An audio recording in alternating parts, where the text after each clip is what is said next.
Hi, everyone. Thank you so much for joining us today. I can see there are already quite a number of people online. We're honored to have you all here for this very engaging panel discussion, which will look into the practices and challenges in the enforcement of plant breeders' rights. Before we begin, just a few housekeeping rules. Please keep your microphones muted unless you are speaking. After the initial interventions by the panelists, there will be an opportunity for all participants to ask questions. For our participants online, please use the Q&A box to submit your questions to the panel. Our moderator will address as many as possible during the Q&A session.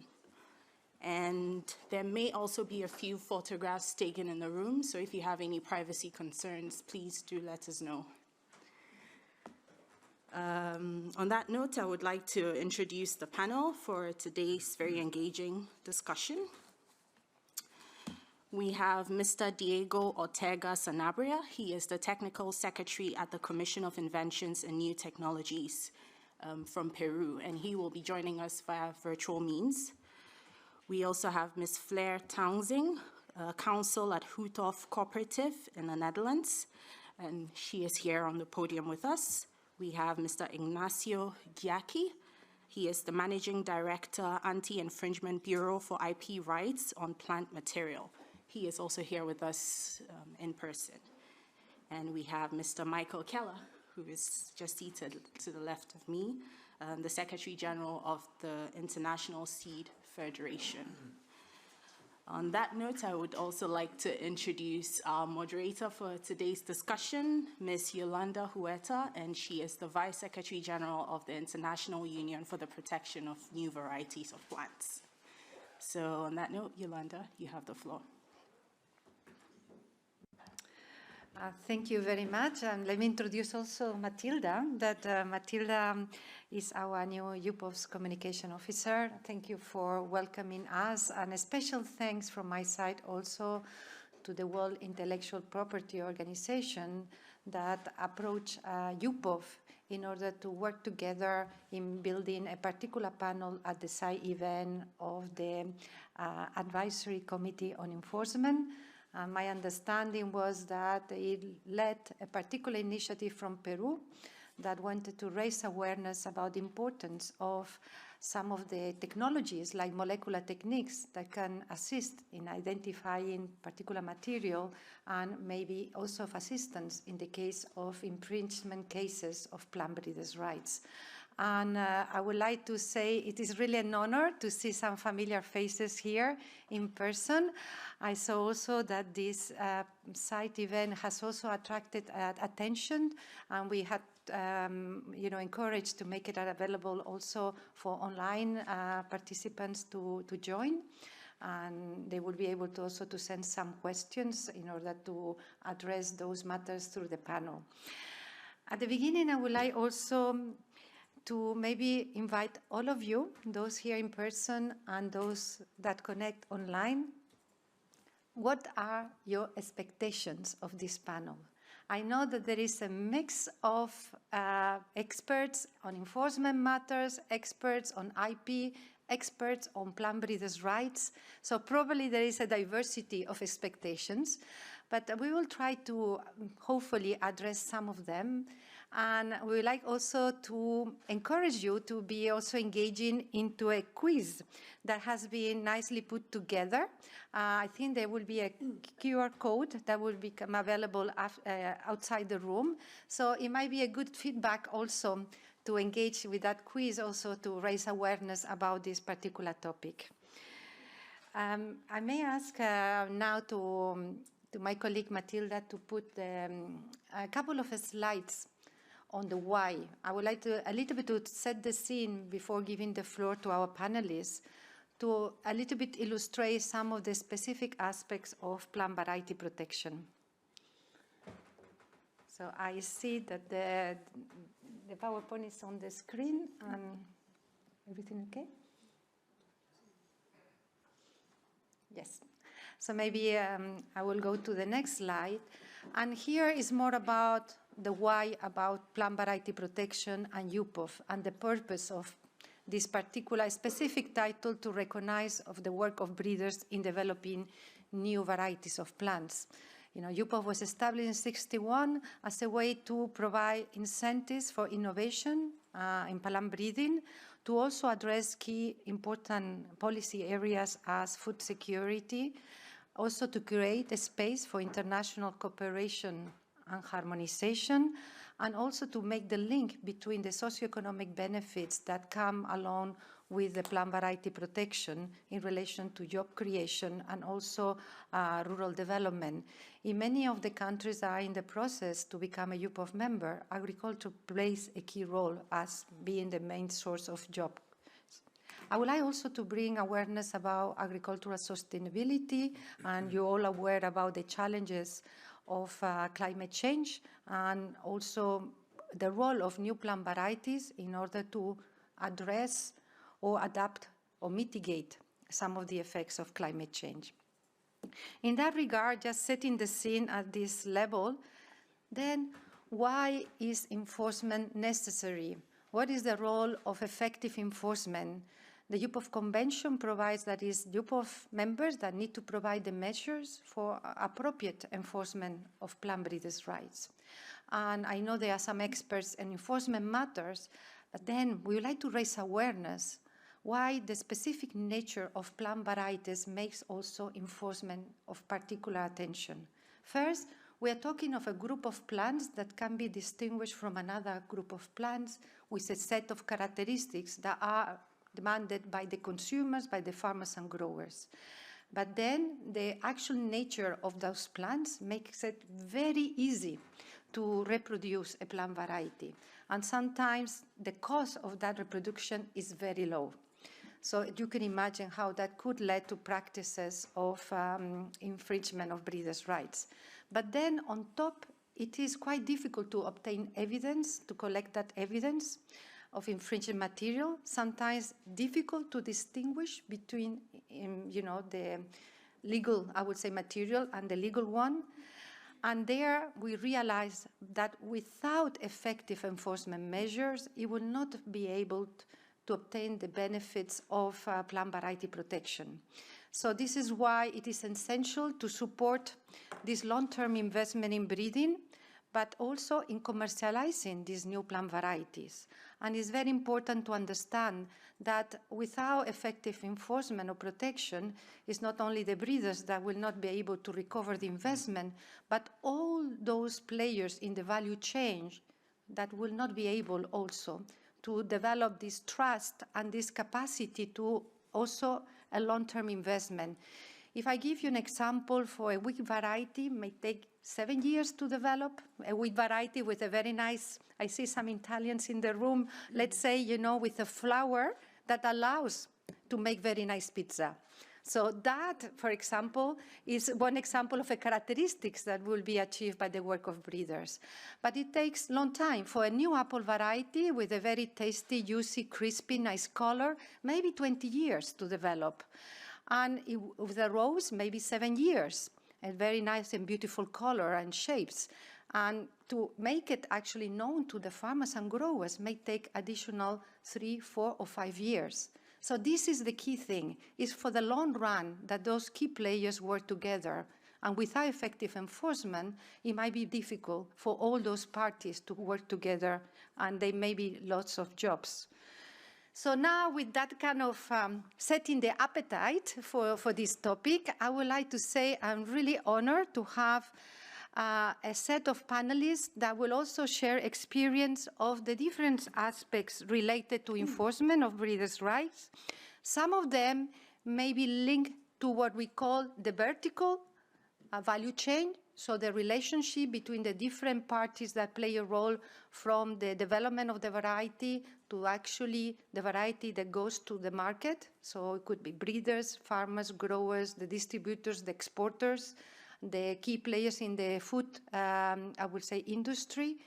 But then also there is horizontal infringement, where it could be among breeders, that they may also have situations where some activities may go beyond the scope of the breeders' rights. So we will have also we will touch upon that. I would like to start by asking Diego Ortega Sanabria, the technical secretary from Indecopi, from Peru, to share first, I will say, reflections on this topic, and then it will be the same for each panelist. And then after this first round, where they will also share particular views on particular topics, then we will open to discussion. So Diego, I think you are online. I just want to check with my colleagues that you can, we can see you and hear you well. And then I will invite you to share with us how Indecopi plays a role in infringement matters to prevent or to stop infringement of a breeder's rights, and a particular role in the collection or analyzing and preserving the evidence. Diego, the floor is yours. Thank you very much, dear Yolanda. I want to thank UPOV and WIPO for inviting me to be part of this distinguished panel.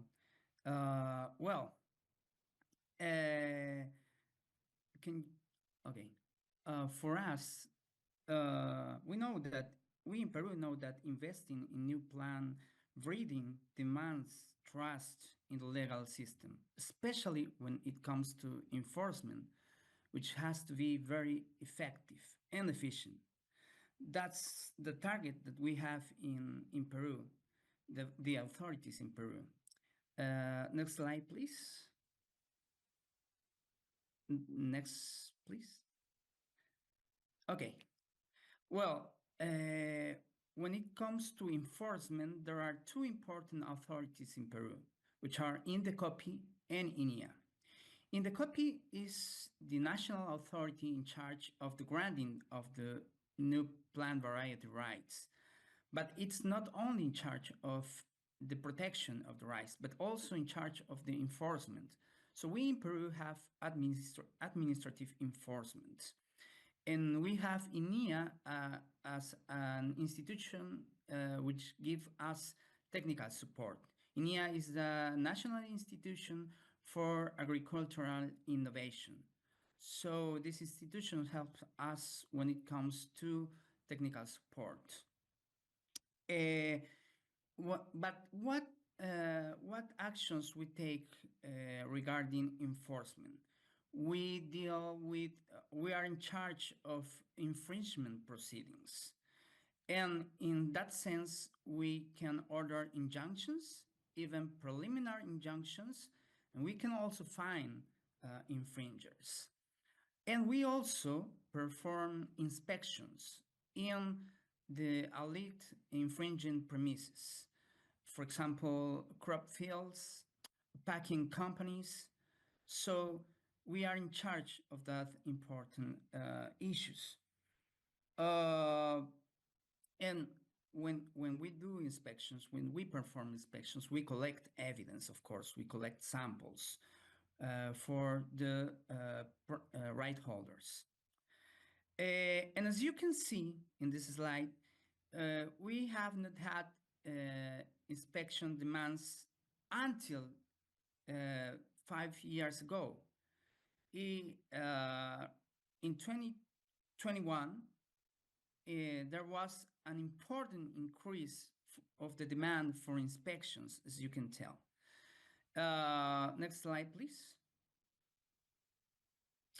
And when we saw that phenomenon, we thought that we had to take important actions because there was a big challenge regarding collection of samples and also analysis of the samples taken in the fields.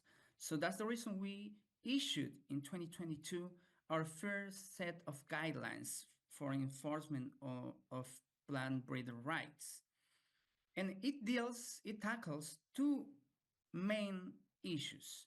First, inspections, because for us, traceability is very important, traceability of the samples. So that's the reason why we adopted these guidelines, but also because there are very new techniques for DNA testing. We issued these guidelines which has rules regarding molecular samples, especially molecular markers testing. Next slide, please. And as a matter of fact, in 2024, last year, we issued our first decision on an infringement case based on genetic marker testing. And we found that the lawsuit was founded. That's the reason why we ordered injunctions in this case, so as to order the infringer to cease in the infringing acts. Furthermore, we imposed a fine to the infringer. Next slide, please. Finally, I want to say that we saw that there were some indirect effects of our enforcement actions. For example, there was, as a consequence of the inspections to many crop fields and packing companies, small farmers made an approach to the right holders. So as a consequence of these acts, they engage in license agreements, which for us is very, very important because it includes small farmers in the value chain of new plant breeding. So it was very, very, we think it's a success for us. And final slide, please. Well, of course, we have challenges. We know that DNA techniques evolve every day. And training on this is very, very important to us. And of course, there's a need to share best practices with other national agencies because we want to know what other agencies do as to enforcement. Maybe we can copy some best practices regarding enforcement, which would be very, very important for breeders. And finally, we think that a worldwide network for the enforcement would be very helpful. Helpful to have forum discussions, to share also information regarding sentences, articles, I don't know. It would be very important to us. And that's what I want to say, dear Yolanda. Gracias.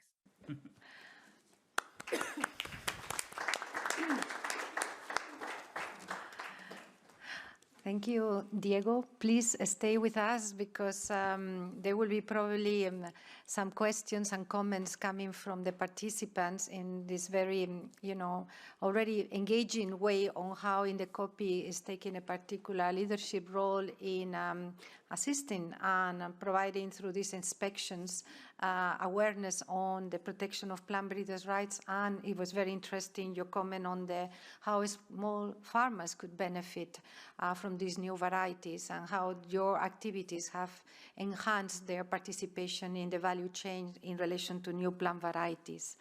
We took note also on your idea of the network. Thank you about that suggestion. On that note, I would like to move to our next panelist. I have on my left side here, I have Fleur. Fleur, you are a counsel in the law firm in the Netherlands, and you have a particular been following up matters concerning plant breeders' rights. And if I understood correctly, maybe your expertise and specialization is more on the horizontal type of infringement, the type of conflicts among breeders. But it would be great if you can share also your experience in the particular field of evidentiary tools, how to make, this evidence ready for court, and the use of prima facie evidence, and also maybe the role of molecular techniques and any experience of authorities that may provide support on this area. Please. Yes, thank you very much. And thank you very much for the invitation. It's a pleasure to contribute to this panel session. So I have prepared some slides. I think I can. Yeah. Do I need to do something? I think Matilda's taking. Yeah. Yes, excellent. So let me start to put things in perspective. So other than you may expect in the Netherlands, there's very little plant breeders' rights litigation. So in most situations, the parties are able to resolve things. We see a lot of licensing, R&D collaborations between breeders, but also between breeders and growers, very inspiring projects, because in the end, when it comes to innovation, we're all on the same team. So when there are disputes, it's mostly between two breeding companies, and it's about whether or not the new variety is in scope of the older variety. There is, of course, also some more counterfeiting, so we would say literal infringement. But in those situations, we also see that often other requirements like phytosanitary requirements, quality of the material, other growing instructions are not respected. And then it can even harm the quality of the material that goes into the market. And that is, of course, also something we should prevent also from a consumer perspective. So, and also there we use the customs authorities to assist. Now, what is unique about plant breeders' rights in comparison to other IP rights is that it protects the phenotype of the plant, so the characteristics expressed by the genes. It is not an IP right on paper. So when the court deals with a question like this, it's not comparing a sign on a product with a registration of a trademark, but it has to compare plants. So then it starts when you build the evidence with getting your hands on plant material of the infringing variety. And there in the EU, we have under the EU Enforcement Directive basically the same tools as you have for other IP rights. So we can do evidentiary seizures, take samples, request information, access to documents and the like. But then, of course, it is very difficult for the courts also to assess the technical evidence. Okay, that was one too far.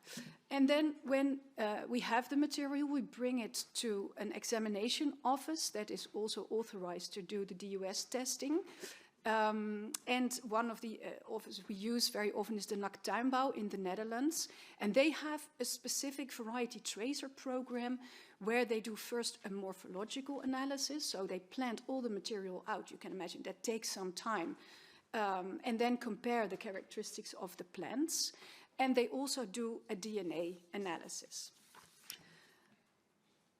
So then the question arises, can you work with molecular markers, or do you have to compare the whole genome of the plant? And that question was answered by a Dutch court back in 2015. And the court took the position that DNA fingerprinting is a generally accepted and reliable technology to establish the relationship between genotypes of organisms at DNA level, including individual plants. So it was not necessary to get reliable DNA evidence to sequence the whole genome and compare the whole genome. In older case law, the Dutch courts already formulated some criteria for a reliable DNA test. So the most important thing is that you use multi-allelic markers, so markers that can detect the variations at allele level. Don't want to become too technical. But for example, in that case, AFOP technology, which is very commonly used, was not considered suitable because it's not accurate enough. You should have reliable sampling of the genome, so not just concentrate on a certain area, and have a representative marker set for the type of crop your system. But it would be very helpful to have more guidance for the courts to assess this. There are no industry standards or standards, but that would be helpful to provide guidance also for the users of the system, because I will say the more clarity you have up front, the easier it is to keep the cases out of court.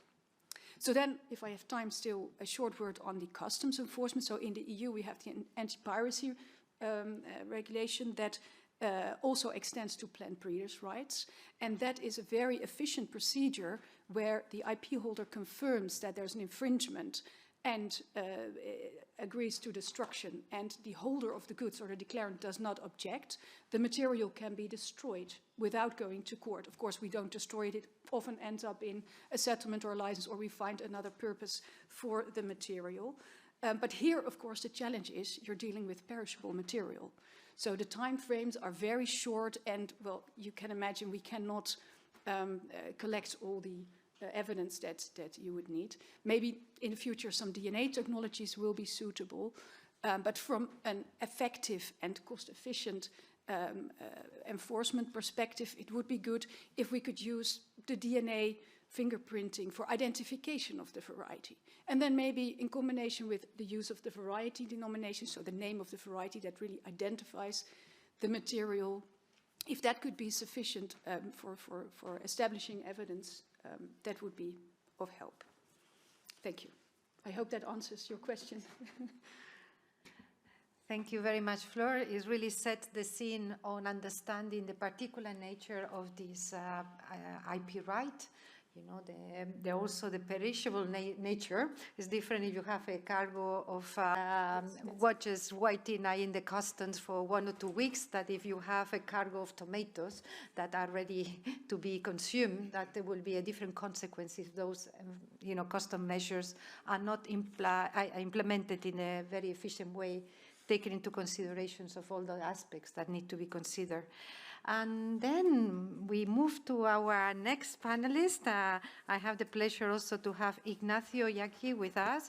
He's Managing Director of an Anti-Infringement Bureau for IP Rights on Plant Material, AIB. And I understood this is one of these initiatives where breeders kind of work together with authorities and key stakeholders in this particular area. And you will bring us also a little bit of understanding on the type of conflicts or challenges on the vertical aspects of the value chain. Ignacio. Thank you very much, Yolanda. Thank you, everybody, for showing up today. And thank you as well to my fellow co-panelists. Okay, just to give you a quick introduction of what the AIB really is. We are an industry association that has been created in Brussels, in Belgium, in 2010. And our membership are mostly vegetable seed companies. What we call integrated companies, those are the ones that do the breeding, the multiplication, and the commercialization as well. As Yolanda was saying, and to some extent different to what Fleur here does, we do focus on vertical enforcement. And that is basically identifying within the value chain players that often may seek to propagate and sell varieties that are protected with PVP without authorization from the breeders. We have started an initiative called the AIB Watchtower, and this is about gathering as much data as we can as to the extent of illegal seed practices and the impact as well, so that we can have a good understanding of what's happening, where, by whom, and draw conclusions so that we can have some impact. For the period 2024, we're looking at here is basically cases by target type. And one of the first observations you can make is that seed companies, the horizontal enforcement we were talking about, account for 46%. So that leaves a 54%, which is value chain players, those in the vertical order. And of which, if we wanted to draw some conclusions, growers are only 12%, which is, I would say, a rather small percentage, which means that statistically, we're focusing our work on seed companies, plant raisers, and then we have some seed distributors there as well. Yolanda painted this picture very clearly in that we are dealing with living material, and nature is a perfect copy machine. If you compare it to any other industry, you'll find that we are the most exposed of all. Because, for example, reproducing an open pollinated variety, lettuce, for example, is as simple as planting your seed and letting the flower bolt so that you can collect the seed. try to do that with auto parts or a fake iPhone, and that's going to take not necessarily longer, but it's going to take a lot more capital investment. So yeah, we're terribly exposed. Next slide, please. Thank you. Oh, sorry. Thank you. Okay. We're talking about what are some of the main challenges that we encounter in enforcing PBR. And the list is actually, endless, because PBR enforcement is extremely fluid. It's happening now. It's not something that's happened 20 years ago. So it's developing as we speak. And that is very challenging, but at the same time means we can make a difference in shaping that process and the system. I don't know if you have heard about a very interesting initiative in Egypt, which was actually led by Egyptian growers, not breeding companies. And what they realized in Egypt, this is about table grapes. Those extremely tasteful table grapes that you find in the supermarket, different varieties, different tastes, seedless, amazing stuff. Those are bred by table grape breeding companies who work very closely with growers. The growers in Egypt, they realized that they had the exclusive license to grow and sell those table grapes, but that there was a fairly large percentage of other Egyptian growers who were propagating the material without authorization and thus damaging their business. So they said, no, we're not going to let this happen. So on their own initiative, it was a long cooperation, work done in cooperation with Italian authorities, particularly the Ministry of Agriculture and CREA, which is the official laboratory under the Ministry of Agriculture. And what they did is basically create a centralized DNA database that works at customs in Cairo airport. So whenever there is a grower that is seeking to export the material specifically into the European Union, samples are collected and then run against the database. If they find that a certain grower was seeking to export the material without the license, then the authorization to export is revoked. And in the Egyptian market, if you're in a way condemned to sell at the domestic level, that basically means, running out of business. So it's a great example of how DNA technology can be used in a preventive manner to identify infringements and take actions. And to me, it's incredible that we have this example in Egypt, because in my experience, it's one of the most challenging countries for enforcement of IP, not just PBR. So it's a great initiative. Please, if you have any questions about this, feel free to ask. Okay, and I don't know if I have the time very quickly. I can be very quick. Okay, we have another example in Spain, which is obviously a more advanced legal system compared to Egypt. And it helps to paint the picture how we help members from going to suspicion to confirmation. In the timeline you can see on the screen, you basically see that it's taking us 6 months to complete an investigation through a private investigator for the purpose of identifying that a specific grower actually turned out to be a network of growers were reproducing a protected coriander variety. On the basis of that investigation report, we got the support from Guardia Civil Seprona to go and do an official inspection. When they completed the inspection, they collected more material, but in Spain they didn't have the DNA technology to use on coriander, so we had to go to Nactambo in the Netherlands. And that only took 4 months to finally have a DNA result that was acceptable to the police and also to the judges who decided to initiate criminal prosecution against the infringer in this case. So I don't have much time, but thank you very much. I don't think I have any other slides, right? Sorry, I'm a bit forgetful. Thank you. Thank you very much for bringing these very relevant examples, both on the practical hands-on situations and the type of challenge, but also these preventive measures that could help to support development of a very solid value chain, table grapes and also the coriander case. And that brings us more to a little bit more global and maybe more strategic thinking here. We are moving to Michael Keller, Secretary General of the International Seed Federation. And we know that there has been a long journey of understanding the needs of all these key, I would say, players in the value chain, how to support trade. I think ISF was really at the heart also facilitating trade in seeds.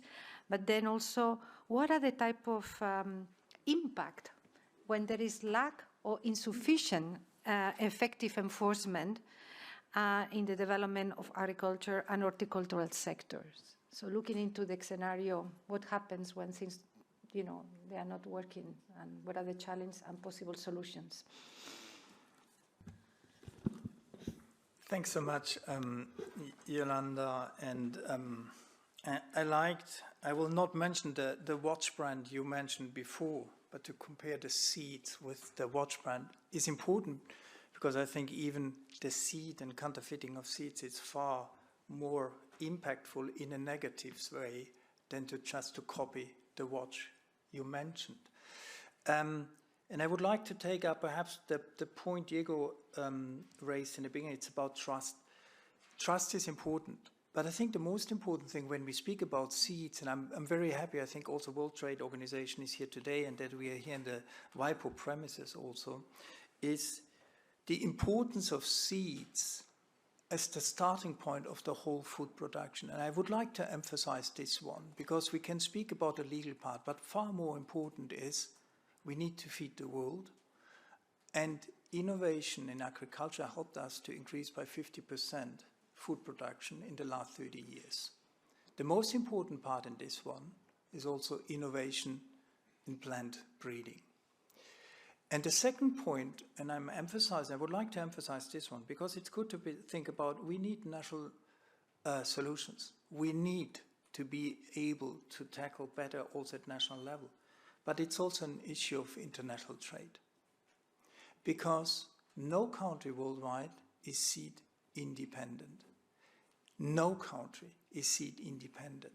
That means what we need to think about, and I liked also what Diego mentioned, what's happening in Peru. That's good. But what we need also as a seed sector, our members are acting, or even the small members are acting nationally, but also regionally and internationally. And I think this we need to keep it in mind when we think about finding solutions to fight against counterfeiting. And I invite you all to read perhaps the nice report done by the World Trade Organization last year on illicit trade and illicit fraud, because it includes also a chapter on seeds, to see also the diversity of counterfeiting. And it's clear, and Fleur made the point, and you also, Yolanda, it's so easy to copy. It's so easy to counterfeit. It's so easy that someone takes just the seeds, multiplies, and sells it. And therefore, it's so important, and I'm emphasizing this one. The seed sector can do it, perhaps even more. But what we need is the governments. What we need is the whole value chain to collaborate together to handle. We are here in WIPO, and we are speaking here more on the IP part. But when we are speaking as the seed sector on counterfeiting, we speak about illegal seed practices, because you have such a diverse range of mislabeling, trademarks, of misrepresentation. People are selling grain as seeds. That means it's far beyond only the part of plant breeders' rights. We need to tackle this, but it's always related more or less also with another infringement on any regulatory oversight. And this is something where we are saying, hey, let's collaborate on different levels. And the magnitude, because you asked me, we cannot even tell you how far the magnitude is. We made surveys internally, and we are just working to make another survey. And just in this survey, there's no country who is not facing illegal seed practices. There is no crop. We have, I give you an example, one crop, rice, 60% of a given market in a country, I will not raise names of countries, is illegal. 60%. What means this? And here I would like to be very clear. Yes, it's about plant breeders' rights. Yes, it's about have a valuable business model for the private sector, because no industry is out there who is investing a so high percentage of its turnover again in breeding. Up to 25% every year we reinvest in breeding.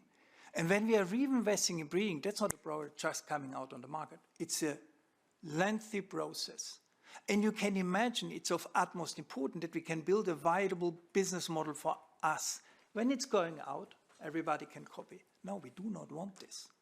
And we do not want this, and this is even more important, that a farmer is buying crap. Because when you think on a smallholder farm in Africa buying for the first time the so-called certified seeds, and it's crap in, then the impact is there. And this is something where I'm always saying, this is a topic not only for the seed business, but it's a topic for the whole value chain, starting from the farmer. That means we have a lot of challenges. We have internal awareness challenges within the sector, even how to deal what Fleur mentioned on the cases. What should we do? How we should do as an industry, how, even to track, to understand. We have also the question about the evidence. What is evidence? It's not clear in many countries. We have the question also of the rules, the diversity of rules applicable if they are existing. Because in many countries there are no rules applicable. And we have the question then also about, and we need to be clear because we are also in WIPO, lack of knowledge. Lack of knowledge of police, starting investigation, lack of knowledge of prosecutors, understanding what it is about, and also the lack of knowledge in courts. And then, even if you hold all this in place, you have countries where you have a nice case. And what's the fine at the end? 300 euros to pay for an infringement? Is this the right way or not? You see, it's the magnitude of topics is huge. And therefore, we need to raise the awareness, and we have certainly now the time to go deeper into some of the topics. Thank you. Thank you very much, and it's a valid point about that this particular sector, the research and development that goes into it is very, very important. Even there was some comparison with pharmaceutical sector, and even this sector seemed to be higher on that. And we see the needs for having a diversity of breeders, having a diversity of varieties that would meet constant needs of the farmers and growers. Thank you for all these.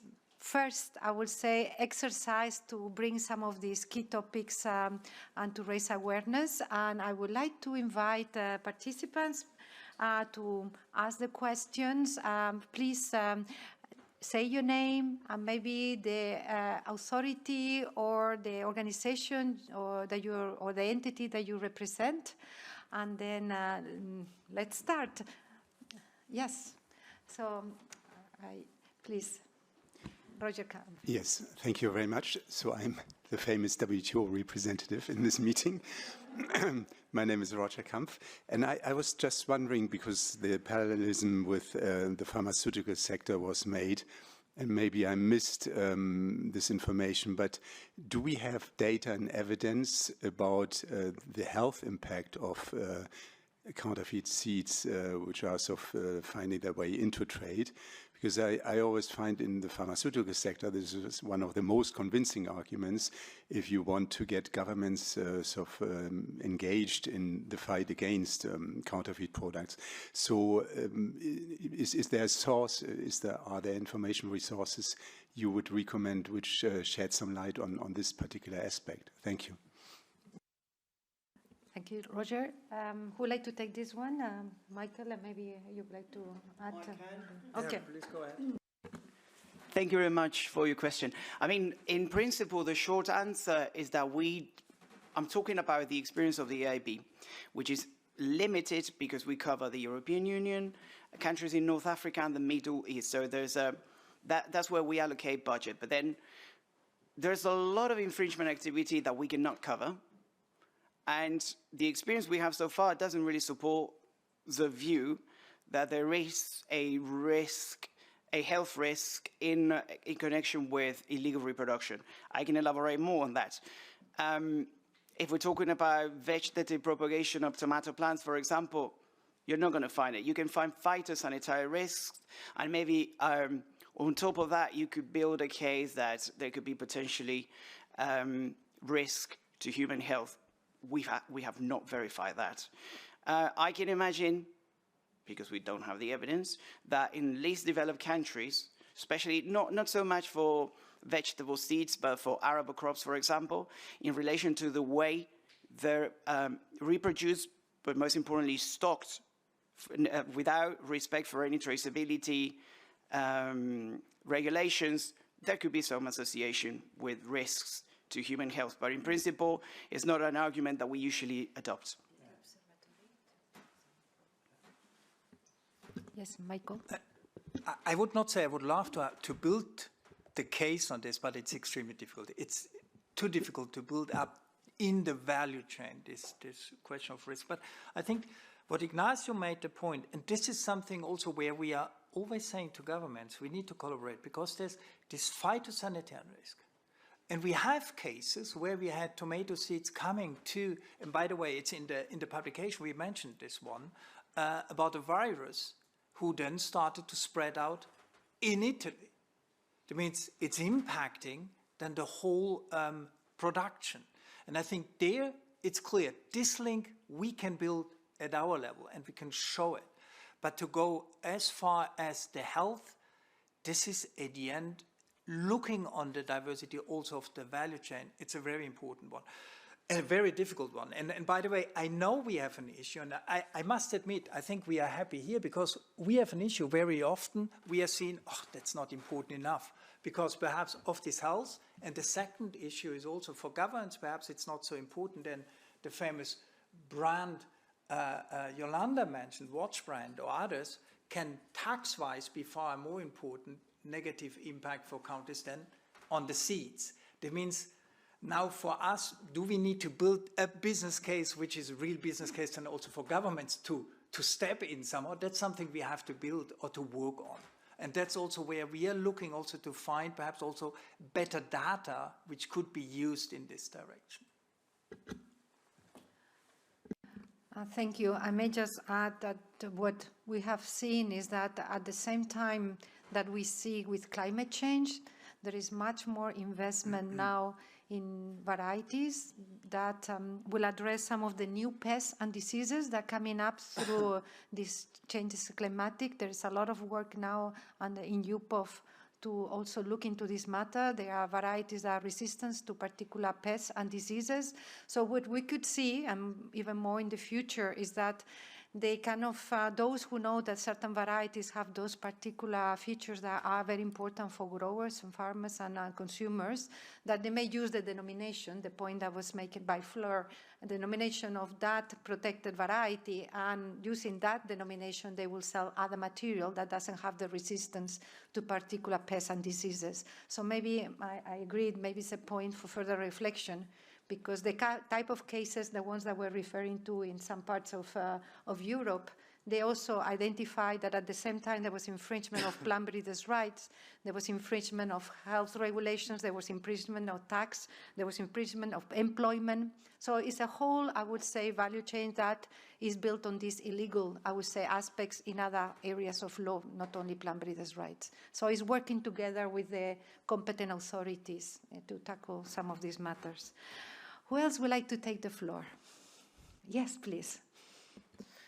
Hello, my name is Fernando Cepeda. I work at WIPO in the Patents and Treaties Law section. And without wanting to take over the topic of discussion or conversation, I just wanted to pose a question just in case any of you as experts in the field have anything to share. I'm interested in the intersection of plant variety protection and patents, and I was wondering if any of you have any practical experience or insights to share, particularly concerning infringement issues and specifically legal disputes which might have arisen from the exception that allows breeders to use patented inventions. Yeah, thank you for the question. I forgot to mention before that actually the panel is focusing on plant breeders' rights, and the participants here, this is more the area of expertise. And even, you know, the idea, I think there are also patent experts here. I don't know even if you would like to comment on that. But yeah, our idea is to channel questions related to patent to competent experts on the patent field, because it might not be appropriate for us. But if you would like to say anything, maybe to create that link for... Fernando is in my team, and I don't want to hijack the conversation. And I think I know the motivation of his question. We are working on a material for the upcoming Standing Committee on the Law of Patents on these exceptions to patent rights. And I think he actually wanted to hear the plant variety experts' views on the intersection of these two fields. But I don't think we have to do a patent lecture here today. I think this context is quite useful, because I think you are touching upon the, you know, the breeders' exemption. That is a cornerstone of the plant variety protection system. The whole idea of the system is that you breed from the best. So protected varieties are available for further breeding, but also the new varieties that are developed also can be commercialized in principle without the authorization of the breeders of the protected varieties, unless they are essentially the right varieties. But probably that will be another panel to tackle upon. But happy to work with you in preparation for that document on the coming session. Yeah, great. Any other question? Yes, please. Hello, this is Maria from Building Respect for IP Division, and thank you very much for the participation in this panel. I have a just question. Do we have any study or any statistic about the financial impact of infringement in the seeds business, in terms of, you know, how much is the damage that counterfeiting or, you know, infringement has in these specific fields? Thank you. Thank you. I will give the floor to Ignacio. Thank you. And thank you very much for the question.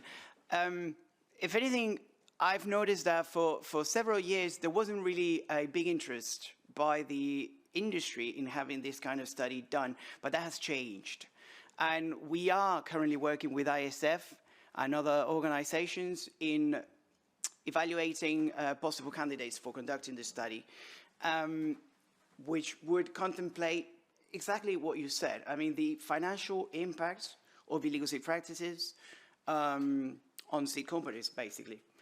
But I may add some more information, because we've had an internal study conducted recently for Egypt alone, and covering vegetable crops only. And I can give you some information on that if you're interested. So basically what we did is obtain information from vegetable seed companies covering 80% of the global market. And we asked them questions about the impacts on sales for 6 crops. I think those were, we didn't actually ask them to, we didn't preset the crops, they had to choose those. But basically what we found is that for tomato is the most vulnerable crop in Egypt. At the moment, the estimated revenue loss amounts 10 million euros yearly. I think it was followed by peppers, and I don't remember the number, but just to give you in terms of percentage-wise, it's believed that 44% of the tomato market is supplied with illegally reproduced material. So for tomato, 44% illegal reproduction and up to 10 million euros. And if I remember well, across the 6 crops, the revenue loss was 19 million.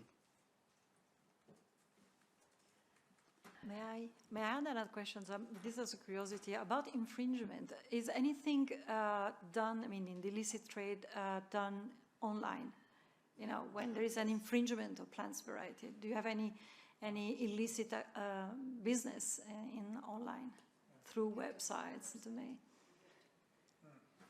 Information. You, Do you mean the infringement or the?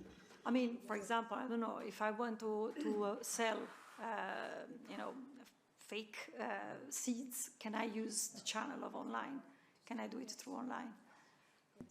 I will suggest Flor, because you wanted to touch upon the flower. Yes, I cannot say too much about that, but what I can say is that it is possible at consumer level to order material online, and it's shipped by courier, not going through customs, not with the certificates, etc. So that's all what I can say about it. And I realize the questions, what are the numbers, what are the damages, what is the social impact, but it's also, we should have a risk-based approach. What does it mean that it happens? And what is then the risk if something goes wrong? So, sorry, I cannot say more. Thank you very much. I see we are coming closer to the time that is meant for the panel. I know that there are a couple of questions also that the participants online, I think we have 150 participants online. Thank you also for the support to this event. I would like to take these two questions as the last questions to address by the panel. I see that there are some topics that may require further engagement and discussions and collaborations. But before I give, I will maybe mention these two questions that are addressed to Diego. I would like, in the meantime, to ask the panelists to actually think about one key action proposal for further advance on this topic. Very short, right to the point. I will give you the floor after we have dealt with the questions online. So the questions are coming from two of the UPOV members here. I see Alberto Ballesteros asking a question to Diego from Peru.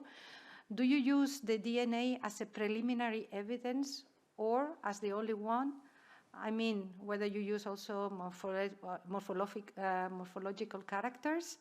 And if I may, Diego, I will also add the next one from Dika Davi now also, that she's asking also a question to you. In Peru, are DNA samples submitted when the application for PBR registration is submitted, or are they collected only when there is a claim for infringement? So, Diego, back to you. Thank you, Yolanda. Yes, we do use DNA testing as an evidence for preliminary injunctions. We have had a couple of cases before.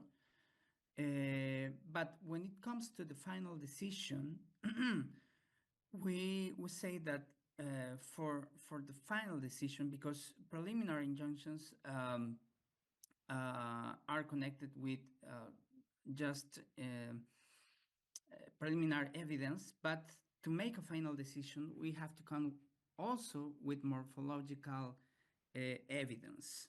So both are complementary to issue the final sentence, let's say.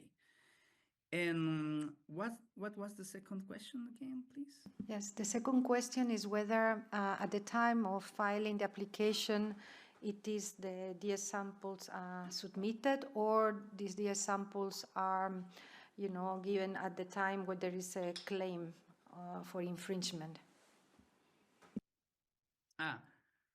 Okay. Well, when an application is filed, the applicant has to submit some samples for INEA to conduct the DSU exam.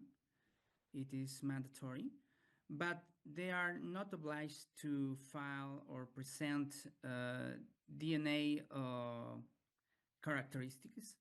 So only when there's an infringement claim, the right holders may present the results of DNA testing. It would be helpful for right holders to file these results, DNA results, and add them to the applications for right granting. Yes, it would be helpful, but it's not mandatory. Thank you, Diego. And now that we have you on the screen, maybe I will start with you. Please share with us one takeaway from this panel one particular action that you would like to share with us? Well, you know, it's the first time I can hear experience from the Netherlands and from Spain.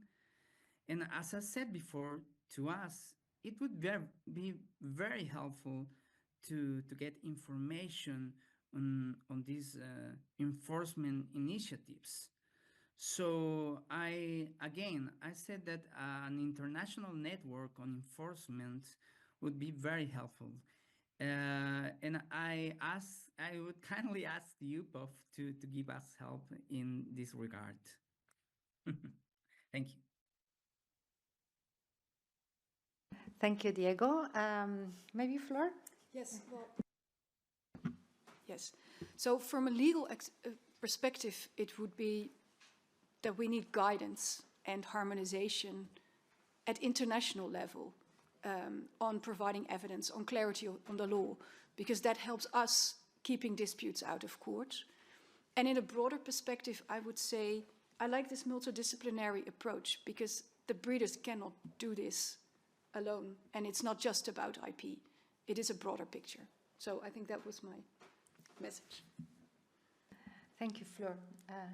Ignacio. Thank you. I think that protection alone without effective enforcement is basically an empty shell.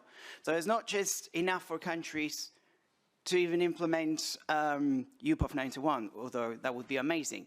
Eventually, they have to implement changes to the legislation that provide at least specialized enforcement bodies with the technical knowledge to conduct inspections of value chain players, including seed companies, of course. Then perhaps appointing through legislation official laboratories for both DNA. But I mean, the US, you normally have that for DNA testing.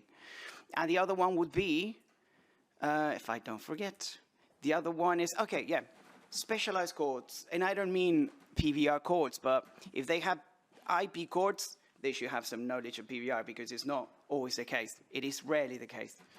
Thank you. Thank you, Ignacio. Michael, I know that you have to catch a train. Yeah, no, yeah, I'm living here around. Now, I make it simple. I totally support Diego's idea that UPOV is taking this up. Yeah, to share experiences, to share what is happening in the different countries. I think even, you know, for us title holders, it's so difficult to understand. It means we have to do our homework for sure, and we are doing it as much as possible, but it's collaborative effort. And I think to collect the right information, even to build even training models, this could be the perfect fit. I think we should think about it, and to promote further UPOV 91. Thank you for this very inspiring takeaway message or future possible actions. I would like to share just a couple of concluding, I would say, reflections. First, I would like to use the opportunity for a big thank you to WIPO for bringing us along in this journey of raising awareness within the IP circles dealing with enforcement matters, but also even within the UPOV circles on plant breeders' rights, raising awareness of enforcement. So it kind of connects these two worlds, and I feel that it was a very, very good opportunity and maybe something to reflect upon for the future. I would like also to emphasize the importance that when there is clarity and there is order for the key players in the value chain, that enables greater collaborations and enhances the sustainable development that is very important in the agricultural sector, where the new plant varieties play a key role. So we saw also how things that are working well could also offer some preventive measures to avoid and to prevent conflict. I take this idea of a network. Clearly, there was, based on the questions and the interaction, a need to have a space for exchanging this information and experiences. There may be already things in place where maybe more information could be shared, and maybe as a way to inspire us for the future, I would like just to mention we have in UPOV some technical working parties that specialize on different topics, and I'm pleased to confirm that the next UPOV technical working party on texting methods and techniques, the TWN, will be held in Beijing, in China, by hybrid means. And it's from, I think, April 28th and May 1st. And this is open, it's an open forum for experts, both on the US, molecular techniques, but also legal experts that would like also to bring their experience in this particular area, because there is a standard item on the agenda of this body on the use of molecular techniques for variety identification, for assessment on essentially derived varieties, and for enforcement of breeders' rights. And I know in China there have been some recent cases in the Supreme Court where maybe some experience could be shared on this particular topic. I'm very happy that I'm concluding this panel as a way forward to continue discussing on this matter, and I would like to extend a big thanks to the panelists for actually changing your travel plans to be here in person, some of you. I would like also a big thank you to all of the participants, those in attending in person, but those that join us online. I know there are still a couple of questions here in the room and also from the participants online. We'll come back to you and provide answers. And with that, I am happy to close this panel side event. Thank you very much.